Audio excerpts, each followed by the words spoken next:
Oi, gente! Hoje eu vou falar sobre uma coisa assim que não tem muito a ver com o meu canal, mas é porque eu também tô tentando voltar isso um pouco pra saúde, porque na realidade o meu canal, acho que muita gente pensa que é beleza por beleza, e não é. Eu quero envolver saúde em primeiro lugar, claro. E quando você é saudável, você acaba se tornando mais bonita. E eu chamei a professora, que ela foi minha professora no primeiro semestre. Infelizmente eu não consegui colocar ela no segundo, porque todo mundo quer ela. Também linda desse jeito, inteligente. É a Marina. Tudo bom? Tudo jóia, Raíssa. A gente vai falar, assim, eu fiz o convite pra Marina pra nós falarmos sobre HIV, sobre a infecção, sobre a doença, como que ela tá hoje em dia. E aí ela topou e eu elaborei umas perguntas e ela vai responder pra gente. Eu acho que é dúvida de muita gente. Mas primeiro, Marina, eu queria que tu me falasse da tua formação, o que tu é formada, porque eu sei que depois vão perguntar, porque meus seguidores são muito curiosos. Pronto, a minha formação, eu sou bióloga, né, com mestrado e doutorado em bioquímica, e já sigo a docência há alguns anos, né, é muito bom, é um prazer. E eu aproveito para agradecer, né, a oportunidade de falar sobre esse assunto para as pessoas, né, desmistificar certas coisas que, né, ao longo dos anos ainda permanecem na cabeça de muita gente. E falar de HIV é sempre muito importante, né, para que a gente traga essa consciência do uso de preservativo, né, e tudo mais para esses jovens. Porque o povo pensa que preservativo é só para engravidar, tem muita gente que pensa. Exatamente. E assim, nós temos uma série de doenças sexualmente transmissíveis, né, por aí, e o HIV é uma delas. E eu falei até em um vídeo meu que para você ser geração saúde, não é só você fazer dieta e treinar, você ter relação sexual usando preservativo é o ápice da saúde, isso. Com certeza. Gente, eu vou pescar porque eu não vou decorar as perguntas, tá? Mas foi o que elaborei, prometo. A primeira pergunta é se é mais fácil homem ou mulher ser infectado? Bom, na verdade, né, a mulher ela corre mais o risco de ser infectada, uma vez que todo sexo receptivo ele tem maior chance de transmissão. Né? As microlesões que são causadas durante o ato sexual, seja um sexo vaginal, seja sexo anal, né, é o suficiente para permitir a entrada do vírus, né, uma vez que ele está presente em fluidos genitais, no sêmen, a entrada do vírus nessa região de mucosa, que é muito vascularizada, né, durante o próprio ato sexual. A segunda pergunta é sobre um tabu que eu acho que a maioria das pessoas pensam, né? Se o HIV cresce mais em casais homossexuais, porque assim, a gente sabe que está diminuindo, mas nem todo mundo sabe. Eu acho importante salientar isso para as pessoas. Isso é verdade, Raíssa. Até há alguns anos, né, todo mundo achava que o HIV estava presente só em grupos de risco, né, como homossexuais e usuários de drogas. E hoje nós não temos mais esse perfil de grupos de risco. Né? Nós temos pessoas que, dependendo do seu estilo e hábito de vida, elas têm um risco maior de se infectar. Né? Mas hoje o que a gente tem é o que a gente chama da feminilização do HIV. Muitas mulheres, inclusive mulheres casadas, né, com relacionamentos já estáveis de muitos anos, surgindo aí com HIV. E também o número de idosos vem aumentando bastante, o número de idosos infectados. Né? Então isso realmente, essa questão de grupos de risco, já nem se fala mais quando se fala de HIV. Eu acho que todo mundo tá passado. Porque, principalmente com idoso, não é? Exatamente. A terceira pergunta é: na saliva, no sangue, no suor e em fluidos sexuais, existe a presença do vírus? Bom, assim, né, a carga viral, a presença do vírus no indivíduo soropositivo, ela pode ser observada principalmente em secreções genitais, né, no sêmen, tá? No suor, na saliva, pode ser percebida, mas é uma carga viral muito baixa, né, que deixa assim pouquíssimo provável a transmissão. Né? Por essa razão, a via realmente de transmissão principal é a sexual, uma vez a presença do vírus, né, em maior quantidade, tanto em fluidos genitais como no sêmen. Qual a maneira mais frequente de contaminação pelo vírus?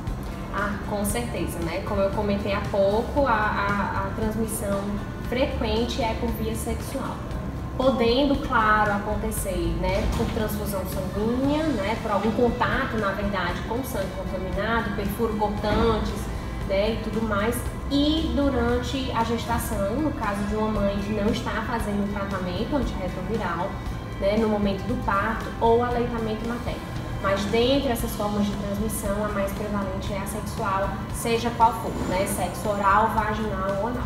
Tem uma coisa que eu quero perguntar mesmo, porque eu acho que muita gente tem dúvida. Se a pessoa é soro positivo e aí, vamos supor, eu vou lá e faço sexo oral na pessoa. Se não tiver nenhuma lesão bucal, eu vou ser contaminada? Tem risco de eu ser contaminada? O risco, ele sempre existe, né? É óbvio que isso é facilitado por microlesões, que podem ou não acontecer. Mas, na verdade, essas microlesões não podem nem ser percebidas. E, ao acontecerem durante o ato, elas poderão, sim, ser portas de entrada para o vírus. Existe algum momento que a pessoa tem o vírus, mas não sabe que tem e pode passar para outras pessoas? Sim, com certeza, né? Esse é um período que a gente chama de janela imunológica. É aquele período que o indivíduo já porta o vírus, já é um portador e, consequentemente, já é um transmissor, mas a gente não consegue detectar a presença de anticorpos contra o vírus.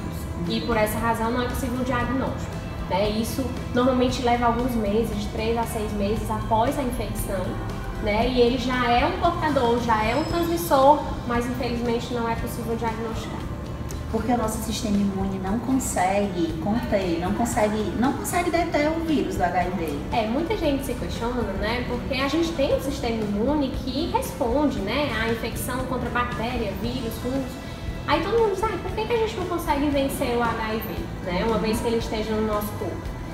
A principal razão é porque ele ataca as nossas células de defesa, né? Células que estão para nos proteger, para nos defender, são atacadas pelo vírus. E aí, uma vez essas células infectadas, elas adoecem, né? E, consequentemente, não conseguem realizar a função que elas teriam de nos defender. Esse é o principal motivo da gente muitas vezes não conseguir se defender contra o vírus. E também elas podem até se matar, né? Exatamente. Com mecanismos, né, do nosso próprio sistema imune, algumas células irão matar células infectadas, enquanto essas são células de defesa. Perguntar praticamente que a gente respondeu, por que as nossas células de defesa morrem quando o vírus ataca, né? A gente tem que pensar que vírus, né, de uma forma geral, é o que a gente chama de um parasita intracelular obrigatório, ou seja, ele não tem vida fora de uma célula. Então, a partir do momento que a HIV infecta, ele entra numa célula nossa, a nossa célula ela passa a funcionar para ele, né? Ela deixa de produzir coisas para ela, né, de ter a vida dela, o ciclo celular dela, né? Ela passa a ser uma fábrica de novos vírus. E isso, de certa forma, causa um desgaste para a célula. Ela fica doente, ela negligencia as próprias atividades dela para viver, né, em função da produção de novos vírus. Quais as consequências do uso dos antirretrovirais? Raíssa, isso é uma coisa bem interessante você ter trazido essa pergunta, porque hoje muita gente vive com o conceito de que é fácil viver com HIV, né? Hoje o tratamento ele combina uma série de drogas e que melhoram a qualidade de vida do indivíduo, protela, né? Que veio para tirar, porque antigamente, na época do Cazuza, vamos supor, né? Quando você sabia que era soro positivo, que era aidético, que na época era assim que se chamava, né? Você estava praticamente sentença de morte. Exatamente, uma sentença de morte. E antes, né, alguns anos atrás, o tratamento ele só tinha início já quando a pessoa estava na fase de AIDS, que é a fase final da doença, que é quando surgem, né, a pneumonia, as tuberculoses, doenças que a gente chama de doenças oportunistas, né, que se aproveitam daquele sistema imune enfraquecido. Hoje não, hoje o tratamento ele é disponibilizado a partir do momento do diagnóstico. Então isso, o indivíduo ganha muita qualidade de vida, ganha muito tempo até que realmente o sistema imune fique o suficiente para enfraquecer a ponto de surgirem as doenças que provavelmente o levarão à morte. Então, muita gente hoje, com o tratamento antirretroviral, percebe que a qualidade de vida melhorou. Mas ainda assim, não é fácil viver com HIV. A combinação de drogas diárias, os efeitos colaterais como diarreias, náuseas, vômitos, alterações de metabolismo, eles de certa forma têm que conviver com isso. Então, não é que seja fácil viver com HIV fora, inclusive o próprio preconceito, que a gente sabe que já existe, né? Pessoas que não abraçam um soro positivo. Né? Então, assim, embora a gente tenha evoluído bastante na terapia antirretroviral, que proporcione melhor qualidade de vida, protege o tempo, né, do surgimento da AIDS, não é fácil viver com HIV. Eu quero aproveitar, já que a gente falou disso, eu tenho um amigo que ele mora no Canadá e ele estava dizendo que lá estão fazendo estudos para usar os antirretrovirais como prevenção do HIV. Aí ele falou que não sabe por que não dava certo. Porque as pessoas têm esperança que venha a cura, né, do HIV, ou pelo menos uma prevenção mais... Porque deve ser muito difícil, tipo assim, eu sou soro positivo e eu tenho um parceiro que ele não é soro positivo. Não ter um dia uma relação sexual sem preservativo, eu acho que pode se tornar até triste pro casal, né? E eu acho que a esperança das pessoas é essa também, não só pela loucura de sair distribuindo pra todo mundo sem camisinha. E assim, Marina, por que não é válida essa tese de antirretrovirais? Como uma forma preventiva, né? Isso. Na verdade, assim, que os dados que nós temos hoje é que o indivíduo, na terapia antirretroviral, né, fazendo ela direitinho, tomando a medicação diária, a carga viral ela é muito reduzida. Né? Então, assim, consequentemente, as chances de transmissão elas se reduzem muito. Né? Então, não deixa de ser uma forma preventiva, né, para, por exemplo, um companheiro de um indivíduo com, né, ou companheira de um indivíduo com o HIV, uma forma de prevenção à terapia. Isso é percebido, por exemplo, durante a gestação de uma mãe HIV positiva. Né? Ela, enquanto grávida, fazendo a terapia antirretroviral, ela não transmite, né, para o feto o vírus. E o vírus e a criança nasce realmente, né, totalmente soronegativa, né, totalmente livre do vírus. Porém, paralelo a isso, a gente tem todos aqueles efeitos que eu comentei há pouco. Né, efeitos colaterais da terapia que realmente tem pessoas que não suportam de certa forma. Né? Então, você propor isso como uma prevenção é complicado.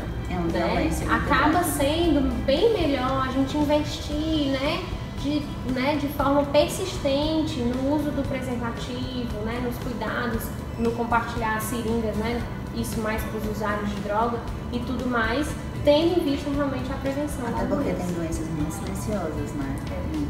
Eu tava vendo da sífilis, que é bem silenciosa. E a sífilis por exemplo, uma doença sexualmente transmissível, que os índices aumentaram bastante. Por isso que eu fui pesquisar. Nos últimos meses, aqui no estado, inclusive. Então, assim, as pessoas, eu sei que naquele momento, né, da curtição e tudo, as pessoas não param pra, muitas vezes, ter o cuidado que deveriam ter. Né? Então, é aquela coisa, é você assumir o risco que você corre, né? Por exemplo, no ato sexual sem uso de preservativo. É a 10ª e a última pergunta. O vírus em contato com a... 10ª sim, né? Porque eu acrescentei 2. O vírus em contato com a atmosfera morre em quanto tempo?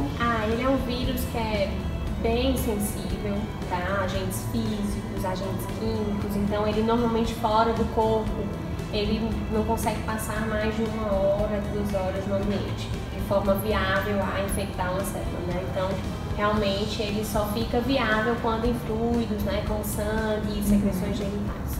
Então, gente, a ideia que eu tenho para dar para vocês é para vocês terem mais acesso à informação exata, porque chega muito para todo mundo, para quem tem acesso só à mídia, a mídia que a promoção da saúde oferece, só sabe que tem que usar preservativo, que o HIV mata. Assim, eu acho que é o que todo mundo sabe. E que agora o HIV não mata mais.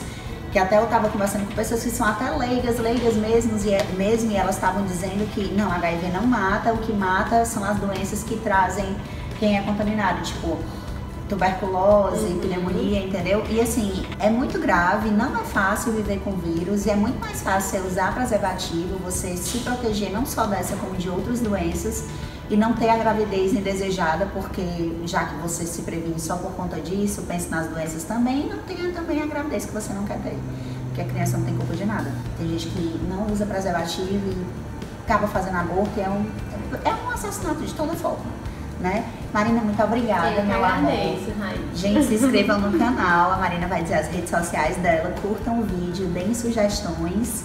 Quem quiser, né, o meu Instagram é marinadplobo, né, e eu fico à disposição para qualquer dúvida, né, qualquer conversa. Gente, ela é linda, vamos lá. Ela que é.